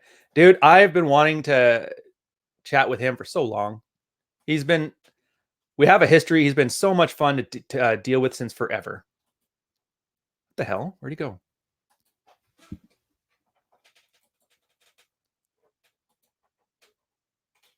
All right, so the beauty of it, I won't bring you on there until you guys are ready. We're going to have them in there. I apologize now. If you guys are listening to this podcast while you're at the gym and you're like, what was that 30 seconds of emptiness there? We're going to get Conk and Wine More Please to come on for a few minutes here. It's going to be so much fun. And we just had to deal with a quick little bit of logistics. What's going on, Conk? Hey, how's it going? I can't hear a word you're saying, so I probably should put in a headset. Headset, schmedset. Luckily, nobody who's listening to this podcast can watch me fiddle around with this stuff. So that's the one advantage. Come on. Narrated scene by scene. Anyways, Conk, say hi to everybody. If you guys don't know, actually, you know what, Conk? I don't think I've had you on the channel before. There we go. Can you say something so I can hear you? Yeah. Oh, there we go. Give guys like a quick elevator pitch. Like, who are you? Where did you come from? For those who may not know you yet. All right. Where I came from and where I went is still to be seen because I am Cotton Eye Joe. True story. I do a lot of religion and red pill stuff, which is fun, but I am actually in real life a substance abuse counselor. So I actually work in the psychology and social work field. So this topic's really interesting with narcissism. So I know quite a bit about it in the clinical sense, but yeah, I do mostly religion and red pill stuff, but you know, I'm a moderator with Rich's channel. He was kind of my first big plug-in, as well as being on Rolo's channel, Jack Napier. One of my favorite podcasts that's still kind of underground is called 10K Rum, and they're very red pill aware, but they also do a lot of politics too. So, that must be fun. Yeah, so I have my fingers in a lot of pies. I want to eventually start. Yeah, my finger to pie ratio is quite high. Are you trying to fuck with me? No. But yeah, so I mostly do a lot of chat support stuff. You'll see me in almost every live broadcast chat when I can. And, yeah, that's true. Yeah. Which is awesome. It's always fun. Like, I didn't know much about you until I think it was Rolo finally introduced me to you. Yeah. So it's good fun. So substance abuse, like, there's a lot of narcissists then that are also end up being drug users that are trying to get off, or? Yeah, actually they're pretty intertwined, not on the psychological level, but the behavioral level. Like AA meetings and all of that stuff, like the original word codependent came from the people attracted to the alcoholics. And so they essentially, the word codependent and all of that, and they started to realize people who are addicts also have a lot of similar behavioral traits of people that are narcissistic or have personality disorders like it. Oh, that's kind of interesting. It all came from AA, was kind of the start of all of that research. So that's neat. So what's the, I guess, screw it. We got to have an example here. I'm going to safely go on a limb here and say the dream, Anthony Johnson there, definitely has a lot of narcissistic personality traits. Actually, I was talking about in the chat. Sorry, I didn't mean to cut you off. Oh, no, I was just going to say, if you could walk me between that and the examples you've seen from your practice of those same behaviors, how they work. To be completely honest, I think Anthony is the opposite of a narcissist to an extreme degree, and I Oh, can talk about that. please Um, do. yeah. So the alcoholic or the addict and the wife, like a lot of, or the husband. You know, girls can be alcoholics too, obviously. But Yay, equality. I have plenty on my client load. So um, how that all came from is not just researching just the narcissist or just the addict, but researching the people who are attracted to them, Right. right? And how it all kinds of goes into the layman's terms now that they use is like human magnet syndrome, where they are attracted to each other for very different reasons, and that if you are a highly narcissistic person, the people that you can keep in your, you know, your web are the people that are extremely codependent Codependent. in that they have almost no frame and no sense of self. And that's why they're willing to put up with so much of that thing for the long term. Ooh, And that so, makes sense. yeah. And so now, if you look at it from that context and you watch Anthony's chat about marrying a Medusa, we all know she was like, just watching that in her behaviors, that's like high level. Like, it's usually in scales of 4 or 5 digits is how they do it. Like, if you're a 0, you're a pretty stable normal person, but if you're like a +5, that's extreme narcissism, and if you're a -5, you're an extreme Extreme. codependent. Right. So if Anthony married an extreme narcissist, what does that make him? Fair enough. All right, we'll put this on a pause there. If you guys don't know, this is our first time talking. This is Wine More, please. Do I call you that, or do you want me to give you like a name? Do you want me to call you Chad, or? He's Bill now. All right, we're gonna go with wine more, please. I believe in anonymity. Fair enough, dude. We've known each other for years, and I think this is the first time we've ever talked. How have you been? How are you doing? Thank you so much for coming. No worries. I'm glad. I'm excited to see what you're doing, and I love all the people who you're helping. It's great. I talk a lot about value add, and you're doing pure value add, which is awesome. I'm supposed to fluff you though. You're not supposed to fluff me. Oh yeah, no, I'm pretty cool too. Oh jeez. All right, so here, I figured this was perfect because, like I said, you've got the strongest frame in the manosphere as far as I'm concerned. Dealing with this narcissistic and borderline stuff, I'm curious to hear your thoughts. I saw you already talking about Tyler Durden and inner game stuff, but dude, run your mouth. I don't know. There's not much to say. I just don't think about other people that much. Like, I look at people who are like, I want to be president of the manosphere, and like President Trump does that whole narcissistic thing, but like you look at what he does and it's all trolling. And when you do that type of narcissistic thing and you're not trolling, everyone's always just kind of like, what? Are you sure? Because I told you this about like Anthony Johnson, even 3 years ago. I'm like, this dude's got issues. Oh yeah, I guess to be fair, this is where I got to give you the you told me so. If you guys don't know, when I first signed on for the 21 convention, I thought it was going to be fun, and the first thing you did was tell me that this is a bad idea and basically explain how his narcissism was going to just be absolutely horrible. And I'm like, you know what? I can handle it. I'm alpha enough to pull through. So this is my official statement of you were right and I was wrong. Yeah. I hope you can take that and frame it and mount it on your wall. The time that Ryan admitted that he was a bag of shit, you definitely called it. I don't know. I mean, I think generally like being narcissism is not a bad thing. The problem is when narcissism becomes delusional. Like the delusional aspect of narcissism is a problem.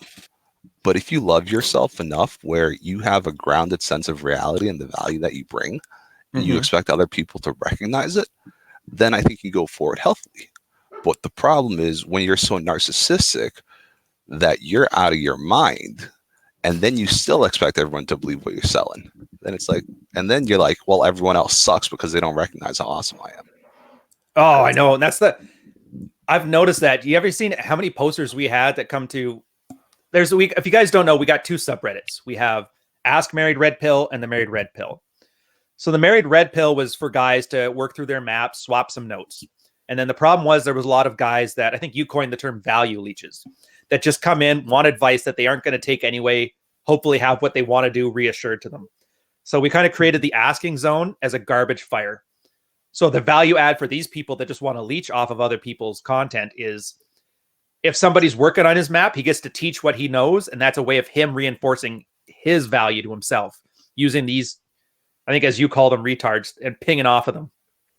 Is that a fair way to describe it? Yeah, I mean, and it's every time we have someone in mod mail, like we ban so many people. It's the funniest thing. But every time we ban someone, they're always like, "Oh man, you guys made such a big mistake banning me. You don't know what you're missing out on." Or how are you supposed to be helping then when you're banning everyone who asks a question? It's like we're not looking to help men who are trying to ask questions. Yeah. So, well, yeah, Conk, you're doing a lot of this moderation stuff now too. Are you? Mhm. How's your experience with the guys you have to boot out of channels? Yeah. My big thing is like ask all the questions you want, disagree all you want, but like as soon as you start, like the millisecond I smell troll, like you're done. Because not only is it just I don't want to give them the attention, you know, trolls feed off attention, and you can use that currency to that. And it's always better to starve them out than fight them, right? Oh, you're way nicer than I am, Conk. Yeah. Like I just Yeah. ban anyone who we ban anyone who asks questions. It's like if you can find it Oh, with a yeah. Google search. Well, I you're mean, not gonna most do of the that, things so I do is fuck like off. before the train wreck, which is made exclusively for news, right? So I can't hate them for asking questions there. That's kind of the point of before the train wreck. But yeah, it's as soon as I get hints that they're not there to learn, like why be there? You know, you're not only just there to try to give yourself some kind of troll clout, but you're also distracting and getting other people to not engage with the actual content that's helping people. And that's where the whole Valley Leaf thing comes in too, right? Mhm. Like if everyone's distracted by some guy's stupid fucking questions, then we can't focus on the guys who are actually doing any work. It just makes no sense to focus on the people who can't even go to google.com. Why won't my wife fuck me? Enter. And then they're like, hey, MRP, why will my wife not have sex with me? It's like, why are we going to, and everyone's going to want to answer that question because that's easy, low hanging fruit. That is the easiest question to talk about, you know? And then all the people who are like, hey, I've been working hard at this for 13 years. I've done the work, but my marriage is still sort of good, but sort of not. Here's the complex shit we're going on. All that gets lost in the wayside. And it's really sad for the people who actually do the work. It's not fair. So yeah, I think we should have some kind of YouTube version of a sidebar where it's like, here, watch these 8 videos and then come ask questions, right? Because 90% of them are all going to get answered immediately, and there's no reason for them to be there trying to ask live. But at the same time, like there is nothing new under the manosphere to talk about. We've pretty much nailed everything. At this point, all we're doing is reiterating stuff with a different voice, a different perspective, a different way of talking about things for that one guy who's been too clueless to catch it the other 99 ways it's been expressed. Yeah. Which is fine. I mean, I'm basing a startup business on that concept. So I have to believe it's a good way of doing things. But we're seeing how society is changing, right? Like, I mean, even the statistics, I posted it on Twitter the other day, something like 20% of guys under the age of 30 are virgins. And that's what 2 or 3 times higher than even a decade ago. And that's fucking insane. The whole rise of incel and online dating culture means people are no longer trying in real life because apparently talking to people is passe. So try hard. There's a 90s term for you guys. I know. I like how you put it, actually. You go, this is the perfect time for people to start talking about PUA again, which is true. Because I mean, but that's if you want to solve the problem. And I think you've seen it as much as me. People don't want to solve the problem. They want to do what they're going to do. And they want you to tell them that's the right thing to do. This is why my friends' friends don't like me. Well, I was just having this conversation today. It's like when people complain or people whine, I go straight into solution mode. And then apparently people don't like solution mode. They would rather just whine. And it's like, why? It reminds me a lot of the term of intellectual masturbation, where all they want to do is read, and think, and obsess over their problems and not do anything about it. Right? They're just consuming content and jacking themselves off with how much they know, and they don't do anything about it. Right? Yeah, and I don't. Jay Miller in the chat's got it right. Validation seeking. Oh yeah, 100%. Validation seeking. Yeah. Having said that, I don't mind those people. I mean, obviously on the Reddit forum or before the train wreck, they do clutter up what is otherwise good content. In this case, with me with the videos, I mean, the video kind of content stands on its own. And those people are essentially subsidizing those who want to put in the work, but maybe can't afford like a full consultant rate or whatever investment they have to put in. So in that case, I kind of like how they're the plow horses that keep the machine churning. Mm-hmm. Yeah. So how about that? If you guys are here not taking action to improve your life, you're literally standing aside to help those few guys in here that are doing that. So kudos to you. There's your value add to the manosphere. Yeah, they're literal stepping stones, just getting stepped on. But you know what? Every stable needs plow horses, right? Somebody's got to do it. There's Quentin with my dude. That's an old post. I had this old post called "Why is a stupid fucking question," and it was at the time. I think it was right when I was arguing with and why more please. We'll talk about this one. The guy Jack 10 of Hearts. We used to get into it all the time. And this was, I think, a big difference in how he and Why More Please approaches problems. Where Jack would take every guy's basic question and he would give this very long diatribe of why you're acting like this. Here's some metaphors to show you why it's errant. But he never gave the guy the tools to commit any action. He was just very good at analyzing things, and he burned out and left. I don't think he liked me either, but that's fine. But that's mostly because I would just rather just throw a cudgel at it. All right, let's try this out. I'm going to go screw this up. I'll be back and I'll let you know how it happened. People liked him. People really liked him. And I could never read them because it was always so long. Mm-hmm. And like, he never got to the point that quickly. So yeah, I know why they liked him, but it's funny too, because I was gonna like collect all of his stuff and do a book of Pook thing, or book of Pook. And he had like 300,000 words in 3 years of Reddit comments, which is unheard of. That's 3 full-length novels. And I noticed that all of his posts essentially had 4 different themes. Empathize with the girl. Why? And then he would take a metaphor of this is how you act at work. And when you act like this at home, it's unattractive for the same reason your boss would probably fire you.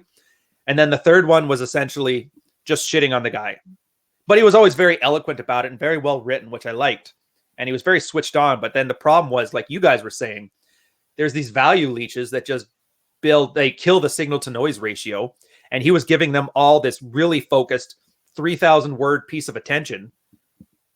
They wouldn't do anything. Like, I very rarely saw a guy who had a Jack 10 of Hearts comment on their post actually come back later and say that, well, I followed his advice and I fixed something. And he eventually burned out and left. Or I guess it might have been because he was starting a business with his brother. I never did get certainty on that one. Yeah, I'd love to have a follow-up from that guy. Just to see how his wrist is doing. Just how the wrist is doing. Yeah, I would love that. Going back to the whole fat thing, this is the reason I joined. So I was hanging out with a friend yesterday, and she was talking about a different dude who was, overweight, 350 pounds, and he only wants Instagram models. No, it's true, but it happens, right? It's like it's a common thing. You think you're so good looking, you deserve, the top quality of top choice. Mm-hmm. And I'm like, okay, let's assume there's an Instagram model who has a thing for, big dudes, fat dudes. Even if that were true, and it's not that common, why should she want you? Mm-hmm. I'm curious what his answer would have been, other than to lash out at you. That's exactly right? Like, even if you fit someone's niche, what's your differentiator? Ooh, that's a very Carl way of putting it. Yeah. And if you don't have a differentiator, then how are you still going to win? Like, you can't even say, oh, well, Instagram models don't like fat dudes because there's one. She just doesn't like you. Yeah, exactly. I always just assumed that if he was a Coke dealer, he'd probably do much better as a fat guy. Coke dealers aren't fat, though. Yeah, well, Coke users aren't fat. Although there was always Chris Farley, but then I guess at the same time, if your heart's already working that hard and then you give it a bunch of stimulants like that, it's probably not a good combination. He died from a heart attack, didn't he? Yeah, heart attack. John Candy, same thing. Yeah. Nose candy plus saturated fat equals heart attack by 35. Fuck. Mm-hmm. But yeah, so Conk, that's the thing too. A lot of guys, they talk about looks max. And the one thing I do like about this fat guy talk, and you notice how Why More Please put it as what's your value add, even if you find a girl that's into that. Mm-hmm. But you said yourself, like, I'm not Don Juan DeMarco, but I'm not failing. I'm not an incel either. Yeah. So the looks max thing probably doesn't resonate with you too well. Kind of. So yeah, I just have really weird effed up health stuff. And fat is from eating. It is true. But I have some other weird stuff that limits mobility at times. Not enough to get disability checks or anything, but it sucks. I've actually was bedridden the last 2 weeks. This is like my second day being able to stand up and walk around. So, and you spent it with me. Thank you. Yeah, of course. On the recovery, man. Yeah, but how I see it is, to use video game terms, like, because some of the guys in the chat before were asking, and that's why I started bringing all this up, is like, is you being fat or obese like an immediate deal breaker you shouldn't even approach? I just want to say that's a hard no, right? For 2 reasons. One, how I put it is, you need experience, right? Success is built on experience, and experience is built on failure. So, like, all of those involve you doing something, right? And that's why I'm kind of not a big fan of the intellectual masturbation, is because, like, it doesn't matter how many calculus books you read. Like, if you ever go out and have to use calculus, like, you're literally just jerking yourself off, right? And making yourself feel good with nothing to back it up. But so that's the main part. And then the else part is, for the video game term, how I've seen it, and just my experience of being a big dude out there with women, is it's like playing on hard mode, right? You're playing the same game, but you just have more obstacles, and it might be slightly more difficult in that. But once you do start shredding the weight, like, I plus or minus 100 pounds like every other year. Like, I'm routinely between, when I was 10% body fat, I was 260 pounds. So I'm always a big dude. Dude, what are you, like the size? Are you the mountain? Yeah, I'm a mammoth. I showed Jack Napier when we were chatting once. I showed him some of my college pics, and I was dead slim. I look kind of like a WWE wrestler, and I was 260 pounds. So I alternate between 260 and 400 every other year, and it kind of has to do with, my health issues on top of eating. But I kind of have that stereotypical tragic backstory of high school, college athlete gets bad injury and then doesn't change his eating habits, but it doesn't no longer catches up with their workout regimen, right? Dude, that reminds me of Rule Zero Dad. I think his story was kind of similar to that one, a lot similar. And you see him now; he's switched right on. Yeah. So, I had to go back and forth on that multiple times of being able to be active, not being able to be active, being able to be active, not being able to be active, over and over again. And I've now realized more recently of how I can control, my own food intake and health, regardless of if I'm bedridden or if I'm out running around and choking people out in jiu-jitsu, right? Fair enough. Well, bedridden, it should be easy because you can't get up to go to the fridge to grab a sandwich. So you should be fine, right? But I would like to introduce you DoorDash. Yeah. Put a couple extra bucks in and they'll bring it to your bed, But you made a great point though, Cock. I mean, a lot of what PAA pickup world for me was finding the people who like you, right? I mean, like, go meet enough people and a percentage of them are going to click with you. That's sort of how it works, right? I mean, end of the day, everyone recognizes pickup artistry is really just a numbers game. The more people you talk to, the more chances you are to go find someone who wants to fuck. Yeah. Well, I would add on to that, just not sabotaging your chances. That's the one thing I found is very useful for it. It's like, if you're going to walk up and you're completely awkward around a person and you can't string a sentence together, even if she is into your type of person, you're probably going to screw it up.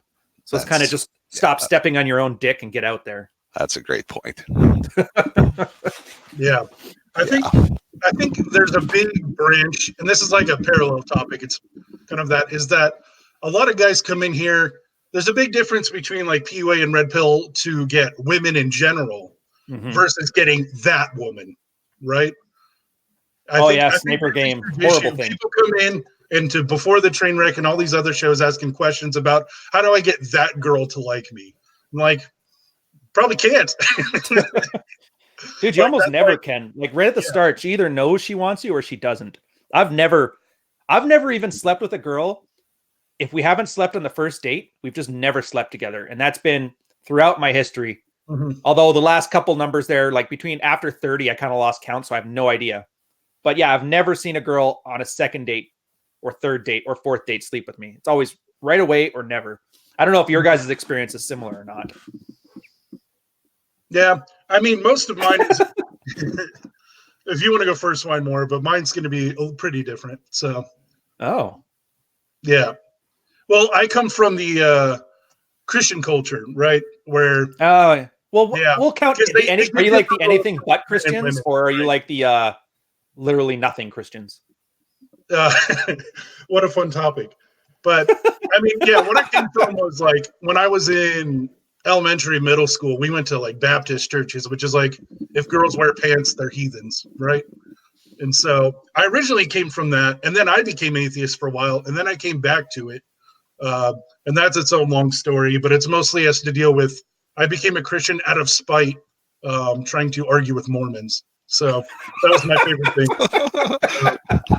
That's a very very fun topic for another time. But yeah, once I got back to it, I still had like I unplugged a lot from the church and that kind of social conditioning and all of that. But Yeah. the whole and you guys get it all the time. I'm very sure. I know it was a regular watching old RMGs. A lot of people would call in and talk about premarital sex as a Christian and does red pill still work? Do you have to have sex while spinning plates, or can you not do that? You know, I've heard that people ask that to Rollo multiple times. But and so even though I've had that area and you have to unplug it, it's still that behind the scenes thing. So from my own experience, I still actively wait at least 1 or 2 dates before it comes up. There have been times, you know, where it just goes and it goes. Mm-hmm. The stars aligned, as the woo-woos would say. But yeah, but for me, like it was still something to get over because like that's a hard-hitting dogma of the church is the premarital sex, but only for men. Oh, fair enough. We forgive the women ASAP behind the scenes, but for the men, you get the full whipping. So You should know better. yeah, and so So I don't. it does take time to unplug from that. So I've still always said like they want to make it a black and white issue, but it's still a pretty gray area regards to that, and it's really the more I've researched the Bible, and this could go into another tangent, but it's a lot. The Old Testament is very authoritarian, and the New Testament's very libertarian in your walk with God, or however you want to put it. It's crazy how much of a difference that makes in 2,000 years of writing. Yeah, we like human nature wants authoritarian. Like a lot of people by default want somebody to tell them what to do. Oh, dude, tell me about it. Actually, yeah. So, Wymore, please, your experience on that one, because you're still ass deep in the business side on the business culture and that. Do you find that same manifestation of people like sheep in search of a shepherd, very risk averse, always deferring to somebody else? Like, do you find that still works there? I've been out of it for like a year now, so it's like a forgotten memory from me. But I know the military, it was huge on that. Everybody loved to be told what to do. Oh, I think we lost him. That's fine. We'll see when he comes back in Oh, here. sorry, I was reading chat. What was the question? About the sheep in search of a shepherd thing. So obviously in the manosphere, that's huge. And I remember in the military, that was huge. But I know your corporate side of things, like you're in the private sector here. I'm just wondering if you see that same thing in your experience. Well, I think, when you have a good leader, right? When you have a good leader, it's so easy to follow a good leader. Mm-hmm. And I love following people. I love following great leaders. It just makes my life easier. I don't have to think. The problem is there's not that many good leaders that I'm willing to just go with, right? There was one time we were driving and me and a buddy were driving somewhere with the girls, and the girls just weren't paying attention. We're like, aren't you paying attention? They're like, no, we trust you to get us there. Aww. And it's like, yeah. And it's such a cool thing. But if you think about it, it takes trust. And a lot of the reason people do want to follow is because then they don't have to do work. That's a fair point right there. I think that would make it, yeah, it definitely makes a huge difference. Following people just so you don't have to work versus following people because you trust them. Mm-hmm. I always love, dude, I love the nuance of that stuff because like we'll have pithy little statements. Obviously on Twitter, you can't really say much in 280 characters. So you have to say all people are this, all women are trash, don't at me. But there's always that nuance, and you can't really get there unless you're talking with this one. And I can't disagree either, because I'm thinking about from my military career, there was maybe 4 people that I actually trust to lead. Now, granted, there's a hierarchy, so there always is leadership. The one would have been my captain that I first had my 180-day sailing schedule with, I'd follow him to the ends of the earth. He could call me up tomorrow and I'd fly down there. 2 bosses I've ever had out of like the 20 I had over that 12 years. And then 2 of my messmates. And that's out of probably 2,000 people that I was stationed with over my career. So that's obviously not good odds. And that's probably why I always have disdain when people start talking about following leaders. Not mentioning any war room in particular here. I'm just saying. I guess we got 5 more minutes here. I was going to close this down in the hour. I don't think we're going to be doing Rule 0 this week because everybody's so burned out from the holiday season here. I just wanted to get some last thoughts from all you guys on narcissism. Well, let's talk about Sylvester's question, right? Ooh, Lead where's and that women. Isn't that part of attraction of the male though? Lead and women will follow because they just want to feel. And it's not quite that, right? I think it has to do more with trust. And I think when a woman trusts you, she's going to follow you. When I was interviewing for jobs in Miami, it was just sort of assumed that if I was going to go to Miami, my wife would follow. Mm-hmm. And I'm like, so would you actually come? She's like, I like it here. I'm like, yeah, but would you come? She's like, yeah, absolutely. Nice. Yeah, and because she trusts me to lead her to good places. And she trusts me to lead the family to good places.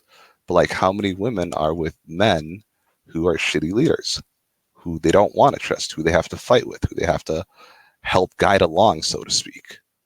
Oh, I could see that being a huge case of resentment. Yeah. Which makes sense because mine moved to Montreal with me on that. It was a 30-second conversation. I want to get posted here. You coming? She goes, sure. I'm like, are you sure? Because I can give you an out. She's like, no, we're good. Hates Montreal. But, we didn't know that at the time. And then you, Conk, are you married or single or relationship? Yeah. Divorced? I'm a 29-year-old bachelor for as long as I can. Oh, nice. Oh, it's Yeah. 29. You shouldn't even be thinking about that yet. Yeah, I'm not. Trust me, I'm not. Mm-hmm. But boy, my Christian friends left and right are getting hitched. I have one friend that's 27 and he already has 4 kids from 2 wives. So you guys really are duking it out with the Mormons. Yeah. He's trying to get on their high score so he can put his initials up. Although I guess when you attach 4 girls or 4 kids onto your wife, she probably isn't going to leave you. Oh yeah. Well, no, she physically can't carry that much mass with her. Oh yeah, but yeah, that was actually from 2 wives, and we got another friend that's trying to get married right now as fast as he humanly can, and he's not taking well to advice. So I'm gonna have to just let that burn and be a support in the background. Dear God. So here's my question then: if he's rushing that much to it, back to that same question about the leadership and following thing, is he actually gonna be able to even tell if a girl trusts him enough to lead? Or is he going to be able to tell when a girl's actually, I call it a ride or die bitch. Is he actually going to be able to tell when one's there? Or is he so focused on getting that set piece on his one-man play, Christian, the moral biblical story, that he's going to completely gloss over tons of bad ideas? Yeah, he's the definition of scarcity mindset at the moment. He just Christians cheat though. To fulfill his Christian duty, he doesn't even care who it is. Christians cheat because, like in the Bible, it literally says you have to follow your husband. Like if your lady's Christian and she's not doing what the Bible says, then she's a bad Christian. Yeah, that's cheating right there. Yeah, she wears her pants, his pants, and her family's pants, and he refuses to see any of the red flags. And I did my due diligence, and I don't want to destroy the relationship outright with my friends. So we're still gonna hang out. We drink our coffee on Saturdays and catch up on life. And I'm still a groomsman in his wedding, but but you'll be eye rolling in the photos. yeah. I definitely might try to photobomb as much as I can. Yeah. Hey, good example, by the way, why you should never try to red pill your friends. Conk nailed it right there. The guy doesn't want to listen. And even if Conk is 100% helpful, which in this case he is, but in a lot of cases guys aren't, they're just looking for validation that other people want what they want. Even if that does work, all it's going to do is when the wife pulls her thottery, and chances are she probably will, he'll probably end up blaming Conk if he tries to red pill him too hard. So there really is no benefit to you. People have to kind of want to improve their life on their own. Exactly. Which is weird because you think they wanted somebody to follow, but I guess just, not the guy who's trying to help. Only the guy who wants to sell him snake oil or the girl that wants to wear the pants. Nobody wants to do the work. Everyone wants to be a millionaire. Yeah. I've known this for a long time. Yeah. Yeah, if I can give out the advice real quick before we kick it off. Please. If you do have friends, one of the most important things you can learn about is the power of asking questions, right? Everybody always rejects something when it's pushed down their throat. But the person who asks the questions actually has the frame of the conversation, because you're the one presenting an option and they're the ones who are answering are the ones that have to do your song and dance, right? Ooh, So clever. when you ask somebody a question, they are responding to your initiation, right? And so that's how you can lead a direction of a conversation to what you want by making them tell you what's going on, right? So you got to really understand how to ask deep, important questions to control the conversation. And it also, on top of it, makes it so that you're not the bad guy because you're not telling them what to do. You're just asking the right questions. And so it's a clever way of putting it. Yeah. The power of the question is way stronger than the power of the answer. All right. So we're coming up on the hour now. I want to thank you guys for showing up to Red Morning. Get back to your workouts now. We're going to end off on this. First, Conk, tell them how to get a hold of you and anything that they need to know about you happening right now. And then we'll end off with Wine More Please doing the same. All right. So I have a YouTube channel. If you go up and just look up Conk, you Google it. I don't think a lot of people have that name. I only have one video that was just testing my studio. But since then, I actually sold that house and now I've moved. So that studio doesn't look the same, obviously. But yeah, check that out. I'm going to start making content about milk and meat, which is kind of what we're talking about here, is like basic stuff versus advanced stuff. Like what are the action steps you need just to not drown? And then the meat is more things you need to chew on long term, right? And so that's how I phrase everything. Is this a milk topic or a meat topic? Am I talking to a baby or am I talking to somebody that at least has a foundation, right? And they have teeth to chew. I also have a Twitter at Vanguard_Conk. You can see me there. I usually post up fun stuff like that. You'll always see me in Rich Cooper and Rolos chats like 90% of the time. Feel free to ask me a question there. Or you can ask me a question at vanguardconk@gmail.com, especially if you have religion and red pill topics. I've been taking a lot of those because Rolo's hella busy. So, yep. All right, fair enough. All right, why more, please? I know you're obviously, this for you is just a hobby, but tell people if they want to hear more of what you got to say, how to find you, or just tell them to piss off either way. Yeah, I'm going to go with I don't want you to find me. So I'd like I to had a feeling. I'm on Married Red Pill. If you want to be banned, post some stupid crap, we'll ban you. Yeah. I thank you guys for supporting Ryan. He's good. He's doing a great service, and yeah, he's helping people with, he's not trying to make money. I mean, obviously he is. He's got a life to sustain, but he's not. Oh, it's one of the few people. Well, yeah, but it's like one of the few people I don't think is doing the whole snake oil thing. Like, there's a level of authenticity.